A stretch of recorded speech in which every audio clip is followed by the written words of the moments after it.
আসসালামু আলাইকুম রহমতুল্লাহি বারাকাতু। যে সুনামগঞ্জ জেলা বিশম্বর তাই আমরা এখন একটা ওয়াটার পাম্প পাইছি। আলহামদুলিল্লাহ একটা প্রতিষ্ঠানের মধ্যে, এই প্রতিষ্ঠানে আমি নিজেও পড়াই। আলহামদুলিল্লাহ যে আমরা চাইতেছি এখান থেকে শুধু প্রতিষ্ঠানের তা নয়, ইন্ডিয়া বাড়ি ঘরদর আছে তারাও অনেক যে পানি নিতে পারবা, অনেক সময় গোসল করতে পারবা, খাইতে পারবা। আর এটা বদনির উদ্দেশ্য হইলো যে বাচ্চারা অনেক সময় দেখা যাইতেছে যে পানি খাওয়ার লাগে অন্য বাড়িতে যায়, অনেক সময় অনেক কথাবার্তা করে, অনেক সময় ঝামেলা করে তারা। যে আলহামদুলিল্লাহ টিউবওয়েলটা বন্ধের কারণে যে বাচ্চাদের অনেক যে বোতল দিয়ে পানি আনতো, এখন আর বোতল দিয়ে পানি আনা লাগতো না। আলহামদুলিল্লাহ যে এই টিউবওয়েলটা যে আমরা কাজ করছি, আমরা টিউবওয়েলের কাজ আজকে ভিডিও করে তোলার জন্য আইলাম। আর এই যে ছোটো ছোটো বাচ্চারা যে আমরা এই প্রতিষ্ঠানটা আমরা করাই, আলহামদুলিল্লাহ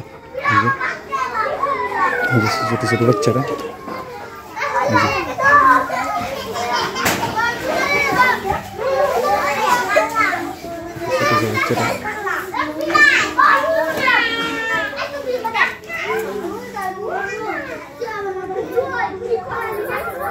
আসসালামু আলাইকুম রহমতুল্লাহি বারাকাতু।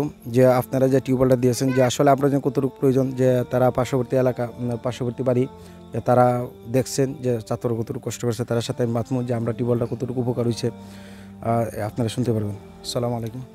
আসসালামু আলাইকুম। এই যে টেবিলটা এখানে দেওয়াতে বাচ্চারা যে একটা উপকার হয়েছে, আশেপাশে 2-3 বাড়িতে এখানে কোনো আশেপাশে পানি নাই, এই বাচ্চারা পানি খাইতে পারে না। বাচ্চারা অনেক কষ্ট করে এই বাড়িতে সেই বাড়িতে গেলে অনেক সময় লাগে, বা কাপড় ভিজা জায়গায় এনো তেনো বোতলটা লয়ে আয় পানি হায়রা ঘরের মেঝে থ পানি গরম হয়ে জায়গা, নষ্ট হয়ে জায়গা, বাচ্চারা খুব কষ্ট করে। এই টেবিলটা আপনারা দেওয়াতে বিরাট উপকার হয়েছে। এই ছেলে ফেলেটি পানি খাইতে পারবো, এরপরে এখন ঠান্ডা সবাই ঠান্ডা পানি পাইব, ফোলা পানতে খুব ভালো উপকার হয়েছে। আপনারা এটা দেওয়াতে যে ওই দিচ্ছেন, আল্লাহ যা তাদের ভালো রাখে। আসসালামু আলাইকুম।